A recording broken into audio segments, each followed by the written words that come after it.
Hier, quand l'Airbus A320 se pose, il pleut, l'appareil manque de distance pour freiner et en bout de piste, il remet les gaz avant de traverser une avenue et de finir sa course dans un bâtiment.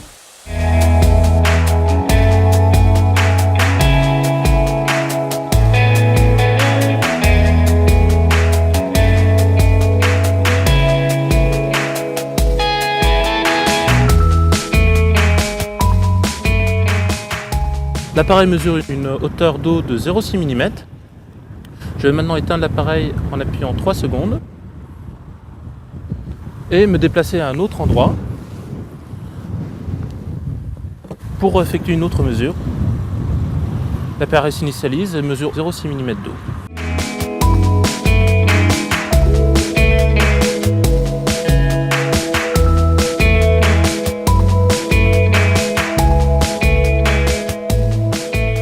La technologie utilisée a été développée en partenariat avec l'école d'ingénieurs Supélec, qui est reconnue pour ses compétences dans le domaine de la microélectronique et de la mesure physique. Nous avons travaillé avec leur équipe de chercheurs pour développer un capteur innovant qui utilise les propriétés capacitives de l'eau. Puis nous avons industrialisé la méthode et créé un instrument qui répond aux exigences formulées lors de la conférence à Recife, à savoir un instrument simple, fiable et précis. L'instrument mesure des épaisseurs d'eau de 0 à 20 mm avec une précision de 0,2 mm. La mesure prend moins de 2 secondes.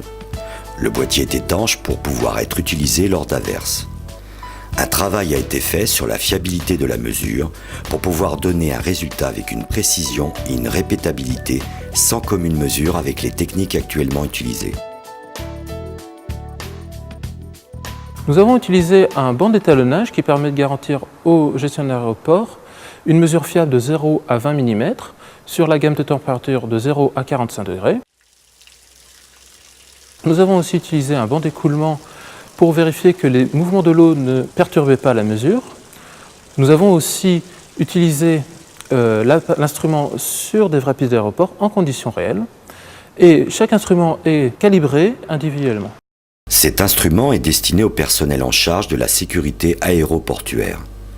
Ce personnel mesure directement l'épaisseur de l'eau sur la piste et ensuite transmet les résultats à la tour de contrôle qui avertit les pilotes des conditions d'atterrissage. Nous avons conçu un instrument ne nécessitant pas de longue formation. Une simple demi-journée suffit à l'utilisateur pour comprendre le principe physique de l'instrument et l'utiliser correctement. L'objectif est de proposer aux gestionnaires d'aéroports un instrument validé, étalonné, évolutif et simple à utiliser pour mesurer l'épaisseur de l'eau sur les pistes.